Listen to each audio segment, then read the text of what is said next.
ذكر وموعظة ونور فيه شفاء للصدور وشفيعنا يوم النشور. الحمد لله وحده والصلاة والسلام على من لا نبي بعده. أما بعد فأعوذ بالله من الشيطان الرجيم. بسم الله الرحمن الرحيم. فإذا ركبوا في الفلك دعوا الله مخلصين له الدين فلما نجاهم إلى البر إذا هم يشركون ليكفروا بما آتيناهم وليتمتعوا فسوف يعلمون. صدق اللہ مولانا العظیم۔ آج کے درس کا آغاز سورۃ العنکبوت کی آیت نمبر 65 سے ہو رہا ہے۔ اس سے پہلے جو آیت کریمہ گزری ہے اس میں آپ نے پڑھا کہ اللہ تبارک و تعالی نے فرمایا وَمَا هَذِهِ الْحَيَاةُ الدُّنْيَا إِلَّا لَعِبٌ لَهْوٌ وَلَعِبٌ،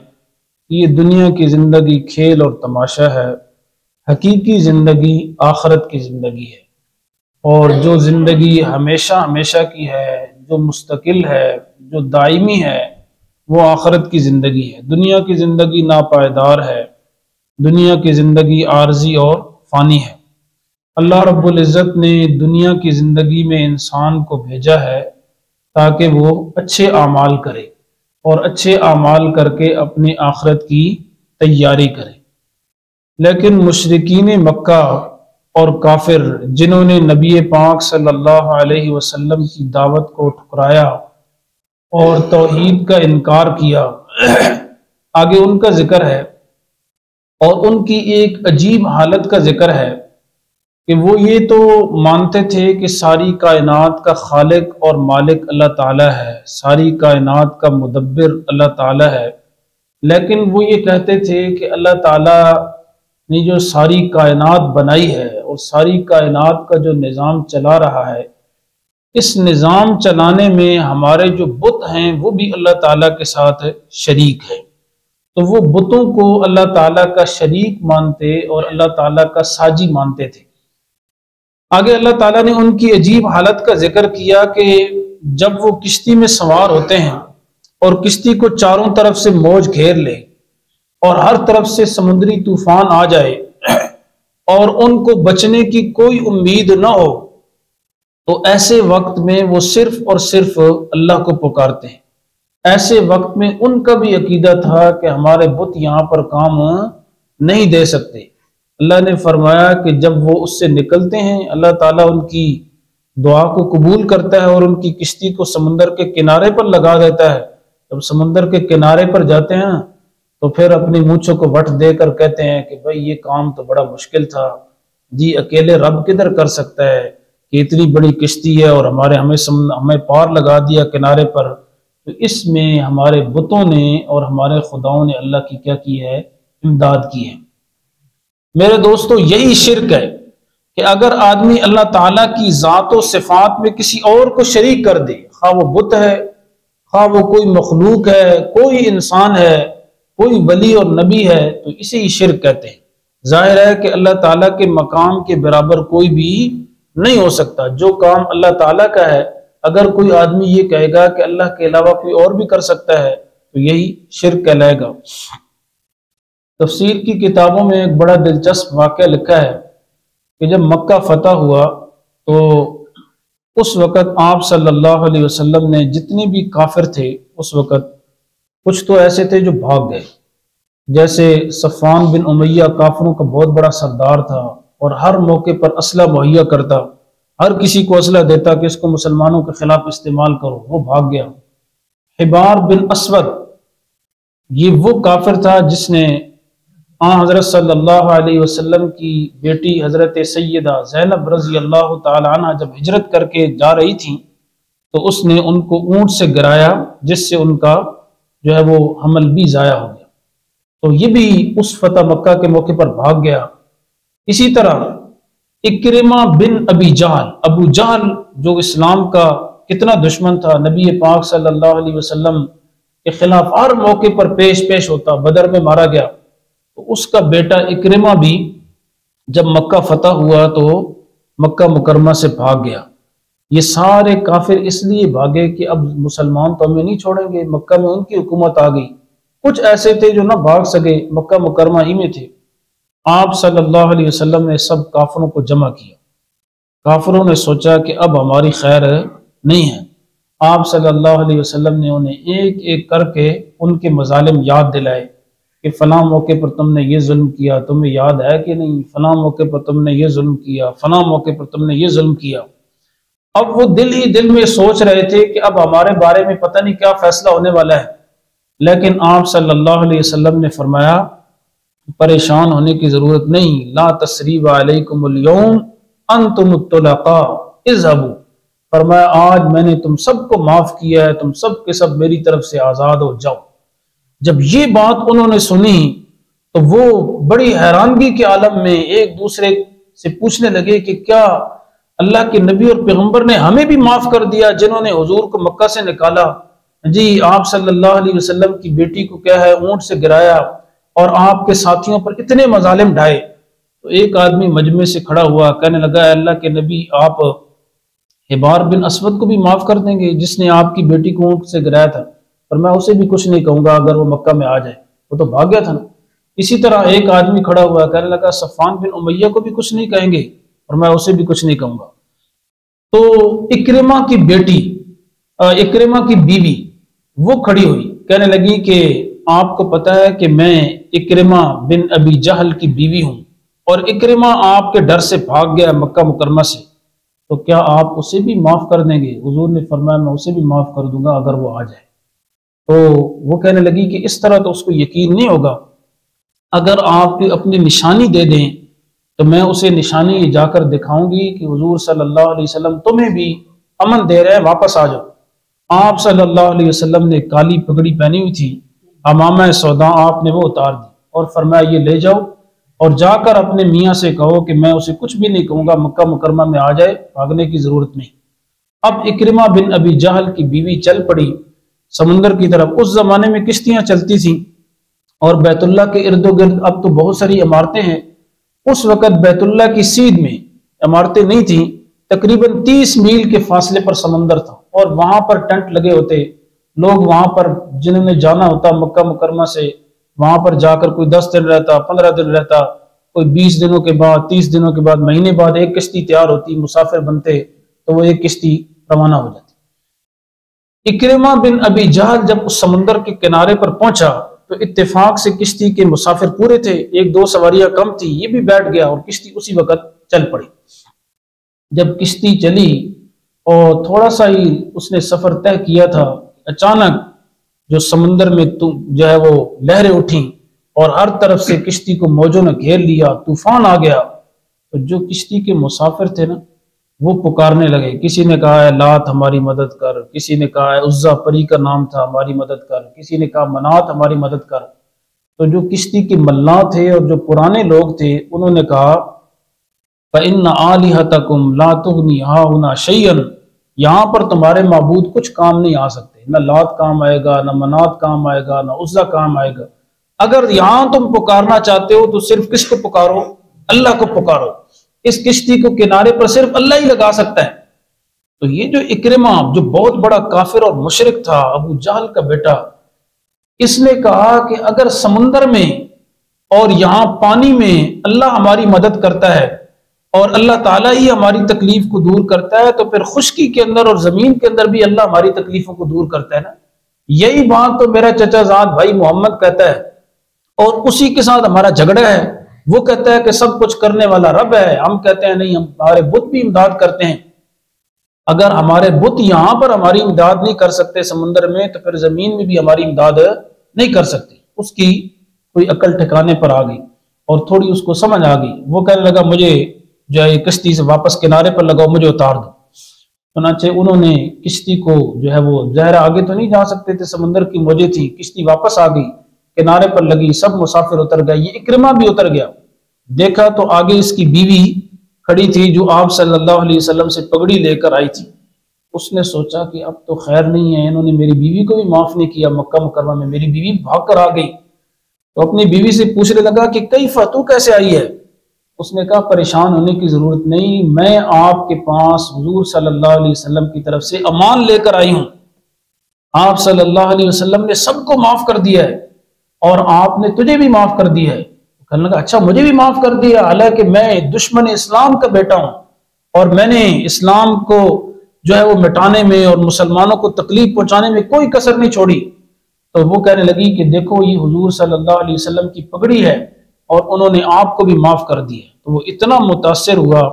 آپ صلی اللہ علیہ وسلم کے اخلاق سے کہ واپس آیا اور کلمہ پڑھ کر مسلمان ہو گیا اور بہت بڑے صحابی بنے۔ دیکھیے یہ اللہ تعالیٰ کی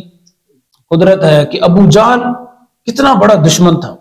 اور غزوہ بدر کے موقع پر ایک طرف حضور تھے اور ایک طرف ابو جہل کا لشکر تھا، ادھر 313 تھے اور ادھر جو 1000 کا لشکر لایا تھا وہ ابو جہل نے لایا تھا۔ اتنا بڑا دشمن اسلام، اور اس کا بیٹا اکرمہ اللہ نے اس کو ہدایت دے دی، ایمان قبول کر لیا۔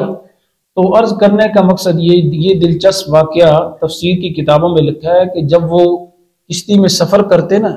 تو وہاں کشتی پھنس جاتی تو وہاں صرف کس کو پکارتے؟ اللہ کو پکارتے، اللہ تعالیٰ کے علاوہ اور کسی کو نہیں پکارتے تھے۔ تو میرے دوستو ہر حال میں ہر گھڑی میں اللہ تعالیٰ ہی ہماری مدد کرنے والے ہیں، وہی مشکل کشا ہیں، وہی حاجت روا ہیں، وہی داتا ہیں، وہی دستگیر ہیں، وہی روزی رساں ہیں۔ اگر یہ عقیدہ ہمارا پختہ ہو جائے تو پھر ہم کائنات کی کسی چیز سے کسی چیز کا ہمیں خوف نہ رہے۔ توحید ایک ایسا عقیدہ ہے کہ اگر مسلمانوں میں عقیدہ توحید آ جائے تو وہ ہر چیز سے بے خوف ہو جاتے ہیں، پھر ان کو کسی چیز کا ڈر نہیں رہتا جی، پھر وہ حق گوئی پر اور سچ پر آمادہ اور تیار ہو جاتے ہیں، کیونکہ جب انہیں پتہ ہے کہ اللہ کے سوا کوئی کچھ نہیں کر سکتا، اللہ کی مشیت اور چاہت کے بغیر کوئی ہمیں فائدہ نہیں پہنچا سکتا، اللہ کی مشیت اور چاہت کے بغیر کوئی نقصان نہیں پہنچا سکتا، تو پھر جب یہ عقیدہ ہوگا تو بڑی سے بڑی مشکل بھی آئے گی تو ہم صبر کریں گے اور کسی کے سامنے نہیں جھکیں گے۔ تو فرمایا فَإِذَا رَكِبُوا فِي الْفُلْكِ، جب وہ کشتی میں سوار ہوتے ہیں، دعوا اللہ، تو اللہ تعالیٰ کو پکارتے ہیں، مخلصین لہ الدین، اس حال میں کہ اس کے لیے خالص کرتے ہیں پکار کو، فلما نجاہم الی البر، جب اللہ تعالیٰ ان کو خشکی کی طرف نجات دیتا ہے، اذا ہم یشرکون، تو اچانک پھر وہ شریک ٹھہراتے ہیں اور شرک کرتے ہیں۔ آج کل بھی لوگ شرک کرتے ہیں، مقدمے میں پھنس جاتے ہیں، بڑی بڑی کیا ہے منتیں مانتے ہیں، بڑی بڑی دعائیں کرتے ہیں جی، بڑا مقدمہ لڑتے ہیں۔ جب مقدمہ لڑ کے نا مقدمے میں رہائی ہو جائے اور کامیابی مل جائے، فتح مل جائے، تو بعد میں پوچھیں چودھری صاحب ماشاءاللہ مقدمے میں کامیابی مل گئی، مبارک ہو، بس یہ اللہ اور پنجتن کا کرم ہوا کہ مقدمے میں رہائی مل گئی۔ اب جب یہ اس نے اللہ کے ساتھ پنجتن کو ملا دیا نا، کہتا ہے بس یہ اللہ اور پنجتن کا کرم ہوا کہ مقدمے میں رہائی مل گئی، تو پھر یہی شرک ہے کہ بھائی اللہ تعالیٰ کا مقام ایسا ہے کہ کوئی بھی ہستی اس کے برابر نہیں ہے۔ اسی لیے تو ہم کہتے ہیں کہ بعد از خدا بزرگ تو ہی قصہ مختصر، جب حضور کی شان بیان کرتے ہیں تو ہم کہتے ہیں کہ خدا کے بعد، اللہ تعالیٰ کے بعد اس کائنات میں سب سے زیادہ جو مرتبہ ہے اور جو مقام ہے وہ حضور صلی اللہ علیہ وسلم کا ہے، لیکن آپ صلی اللہ علیہ وسلم بھی خدائی صف میں اللہ تعالیٰ کے ساتھ شریک نہیں ہے۔ اگر یہ عقیدہ، اگر یہ بات کسی کو سمجھ میں آ جائے جی تو پھر اس کے لیے کیا ہے، خوشی ہے، مبارکباد ہے اگر یہ عقیدہ کسی کو سمجھ آ جائے۔ لیکن بہت سارے لوگوں کو اور دوستوں کو یہ عقیدہ سمجھ میں نہیں آتا، وہ کہتے ہیں شاید یہ نبی پاک صلی اللہ علیہ وسلم کی گستاخی ہے کہ حضور کو ہم نے کیا ہے یہ مقام نہیں۔ تو بھائی آپ صلی اللہ علیہ وسلم نے خود ایک حدیث میں ارشاد فرمایا کہ میری تعریف اتنا نہ کرو، مجھے اتنا نہ پڑھاؤ کہ بڑھا کر جیسے کیا ہے، جیسے نصارہ نے حضرت عیسیٰ کو کیا بنا دیا، خدا بنا دیا، کہنے لگے کہ عیسیٰ خدا ہے یا خدا کے بیٹے ہیں۔ کہا مجھے اتنا نہ بڑھاؤ کہ مجھے رب کی صف میں الوہیت میں رب کے ساتھ برابت کا شریک ٹھہرا دو، یہ شرک ہے۔ اس لیے اللہ تعالیٰ کی ذات و صفات میں کسی کو شریک ٹھہرانا یہ شرک ہے۔ فرمایا فلما نجاہم الی البر، جب اللہ تعالیٰ انہیں خشکی کی طرف نجات دیتا ہے تو پھر وہ شریک ٹھہراتے ہیں، لیکفروا بما آتیناہم، تاکہ وہ کفر کریں اس کے ساتھ جو ہم نے ان کو دیا۔ اس کا نتیجہ یہ ہوتا ہے جب اللہ انہیں بچاتا ہے تو وہ کفر کرتے ہیں ان نعمتوں پر جو ہم نے ان کو دی وَلِيَتَّمَتَّعُوا اور تاکہ وہ نفع اٹھائیں فَسَوْفَ يَعْلَمُونَ ان قریب وہ جان لیں گے اولم يروا انا جعلنا حرما، یہ مشرکین مکہ کے ایک سوال کا جواب ہے۔ وہ کہتے تھے کہ اچھا اگر ہم مسلمان ہو جائیں تو ہمیں ایک چیز کا خطرہ ہے، خطرہ یہ ہے کہ سارا عرب اس وقت اسلام کا دشمن ہے، مسلمانوں کا دشمن ہے۔ اگر ہم مسلمان ہو گئے تو سارے عرب کے لوگ ہمیں کیا کر دیں گے، مار دیں گے، ہمیں بالکل یہاں مکہ پہ رہنے ہی نہیں دیں گے، مکہ کی زمین اور دھرتی ہمارے لیے تنگ ہو جائے گی، اس لیے اس خطرے سے ہم مسلمان نہیں ہو رہے، ورنہ تو ہمیں اسلام قبول کرنے میں کوئی عار نہیں۔ اللہ تعالیٰ نے فرمایا یہ ان کا ایک عذر لنگ ہے، یہ ان کا کوئی معقول عذر نہیں ہے۔ کیا وہ دیکھتے نہیں ہیں کہ حرم کو ہم نے امن والا بنایا ہے؟ مکہ مکرمہ کا اور حرم بیت اللہ کا لوگ اتنا احترام کرتے تھے، زمانہ جاہلیت کے اندر بھی وہاں لڑائی جھگڑا نہیں کرتے تھے۔ زمانہ جاہلیت کے اندر بھی طواف کے دوران باپ کا قاتل بھی مل جاتا تو کہتے یہاں تو کچھ نہیں کہیں گے، باہر نکل تو پھر تیرا علاج کریں۔ وہاں حرم کی حدود میں لوگ ایک دوسرے کا اتنا احترام کرتے، بلکہ جو حرم کے کیڑے مکوڑے ہیں تو لوگ ان کو بھی قتل نہیں کرتے تھے، ان کو بھی نہیں مارتے تھے کہ بھئی یہ ان کو بھی قتل کرنا جائز نہیں ہے۔ اور اب بھی مسئلہ یہی ہے ہماری فقہ کے مطابق کہ وہاں کے کیڑے مکوڑوں کو قتل کرنا یا مارنا یہ ٹھیک ہے نہیں ہے فقہ حنفی کے مطابق۔ اسی طرح وہاں پر اگر آدمی جائے، اگر کوئی آدمی کے ساتھ الجھے اور لڑائی کرے جھگڑا کرے تو آدمی کہہ دے کہ حاج الحرم، یہ حرم ہے، یہاں پر لڑائی جھگڑے کی جگہ نہیں ہے۔ تو بہرحال زمانہ جاہلیت کے اندر بھی لوگ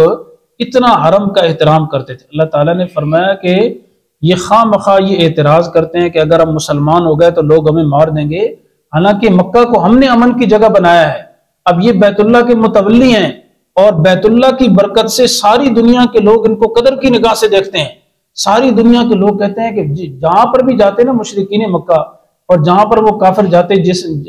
جن کے پاس بیت اللہ کی چابیاں تھیں اور جو بیت اللہ کے خادم تھے، تو ان کے پاس یہی اعزاز ہوتا، لوگ کہتے کہ بھائی یہ بیت اللہ کے خادم ہیں، اللہ کے گھر کے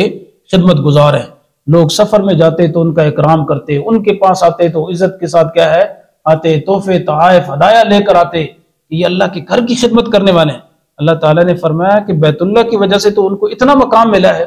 کہ لوگ ان کا اتنا احترام کرتے ہیں، تو کیا اب اسی بیت اللہ اسی وجہ سے یہ کہہ رہے ہیں کہ ہم مسلمان ہو گئے تو پھر ہم کیا ہے لوگ ہمیں ماریں گے اور یہاں پر رہنے نہیں دیں گے؟ تو یہ ان کا عذر بالکل نامعقول ہے۔ تو فرمایا اولم یرو، کیا انہوں نے دیکھا نہیں، انا جعلنا حرما آمنا، کہ ہم نے حرم کو امن کی جگہ بنایا، وَيُتَخَطَّفُ النَّاسُ مِنْ حَوْلِهِمْ، اور لوگوں کو اٹھا لیا جاتا ہے من حولہم، ان کے ارد گرد سے، یعنی مکہ کے جو دائیں بائیں جو شہر آباد ہیں اس وقت وہاں امن نہیں تھا، فرمایا وہاں سے تو لوگ اٹھائے جاتے ہیں، لیکن مکہ امن کی جگہ ہے، وہاں لوگ اس کا احترام کرتے ہیں۔ أَفَبِالْبَاطِلِ يُؤْمِنُونَ، کیا یہ لوگ جھوٹ پر ایمان لاتے ہیں، باطل پر ایمان رکھتے ہیں، وَبِنِعْمَةِ اللَّهِ يَكْفُرُونَ، اور اللہ تعالیٰ کی نعمتوں کا انکار کرتے ہیں۔ وَمَنْ أَظْلَمُ مِمَّنِ افْتَرَىٰ عَلَى اللَّهِ كَذِبًا، اور کون بڑا ظالم ہے اس شخص سے جس نے اللہ تعالیٰ پر جھوٹ باندھا، او کذب بالحق، یا اس نے سچی بات کو جھٹلایا، لما جاءہ، جب وہ سچی بات اس کے پاس آ پہنچی، الیس فی جہنم مثوی للکافرین، کیا جہنم ٹھکانہ نہیں ہے کافروں کا؟ کیوں نہیں، جہنم کافروں ہی کا ٹھکانہ ہے، جہنم میں مسلمان نہیں جائیں گے۔ اگر کوئی گناہگار مسلمان جائے گا بھی تو وہاں بھی اس لیے نہیں جائے گا کہ اس کی تذلیل مقصود ہے، کوئی گناہگار مسلمان جہنم میں جائے گا تو اس لیے کہ گناہوں کی میل کچیل سے پاک اور صاف ہو جائے اور اللہ تعالیٰ کی ملاقات کے قابل ہو جائے۔ جب آدمی بادشاہ سے ملنے کے لیے جاتا ہے تو دو طریقے ہیں، ایک طریقہ تو یہ ہے کہ گھر سے نہا کر دھو کر اچھے کپڑے پہن کر خوشبو لگا کر جائے کہ میں بادشاہ سے ملنے کے لیے جاؤں، اور اگر نہا دھو کر نہ جائے، اچھے کپڑے پہن کر نہ جائے تو اس سے بادشاہ سے نہیں ملنے دیا جاتا۔ پہلے زمانے میں ایسے ہوتا تھا کہ بادشاہ کا جو رہائش ہوتی اس کے باہر حمام ہوتے، اگر کوئی آدمی بادشاہ سے ملنا چاہتا اور اس کے پاس اچھے کپڑے نہ ہوتے اور گھر سے وہ تیاری نہ کر کے آیا ہوا تھا تو لوگ اسے کہتے کہ بھئی ادھر حمام میں پہلے نہاؤ، غسل کرو، یہ کپڑے پہنے ہیں یہ پہنو، جا کر بادشاہ سے ملو، واپسی پر یہ کپڑے اتار دو، اپنے پرانے کپڑے پہن کر چلے جاؤ۔ تو یہی مثال ہے اگر ہم دنیا میں اپنے آپ کو گناہوں سے پاک کر کے جائیں گے، گناہوں کی میل کچیل گندگی کو دور کر کے پاک صاف ستھرے ہو کر جائیں گے، ڈائریکٹ اللہ سے ملاقات کریں گے اور سیدھے جنت میں جائیں گے۔ اور اگر دنیا میں گناہوں کی میل کچیل کو دور نہ کیا تو پہلے اللہ تعالیٰ فرشتوں سے کہے گا ان کو جہنم کی بھٹی میں لے جاؤ، وہاں جا کر ان کی گناہوں کی میل کچیل کو اور گندگی کو دور کرو، تب جب میری ملاقات کے قابل ہو جائے تو پھر آ کر جنت میں میرے ساتھ ان کی ملاقات کرو۔ تو کہا کہ الیس فی جہنم مثوی للکافرین، کیا جہنم ٹھکانہ نہیں ہے کافروں کا؟ والذین جاہدوا فینا، وہ لوگ جنہوں نے مشقتیں اٹھائیں، تکلیفیں اٹھائیں ہمارے راستے میں، لنہدینہم سبلنا، ہم ان کی ضرور بالضرور رہنمائی کریں گے اپنے راستوں کی طرف، ہم انہیں اپنے راستوں کی رہنمائی کریں گے اور انہیں جنت کے راستوں پر چلائیں گے۔ وَإِنَّ اللَّهَ لَمَعَ الْمُحْسِنِينَ، اللہ تعالیٰ کی مدد وہ نیک لوگوں کے ساتھ ہے، اور اللہ تعالیٰ جو ہے وہ نیک لوگوں کی مدد کرتا ہے۔ بالآخر کامیابی نیکی کرنے والوں ہی کی ہوتی ہے۔ بظاہر تکلیفیں آتی ہیں، پریشانیاں آتی ہیں، مصائب آتے ہیں، لیکن انشاءاللہ انجام ایمان والوں کا، مسلمانوں کا اور محسنین ہی کا اچھا ہوگا۔ اللہ تعالیٰ ہم سب کو عمل کی توفیق عطا فرمائے، آمین۔ الحمدللہ۔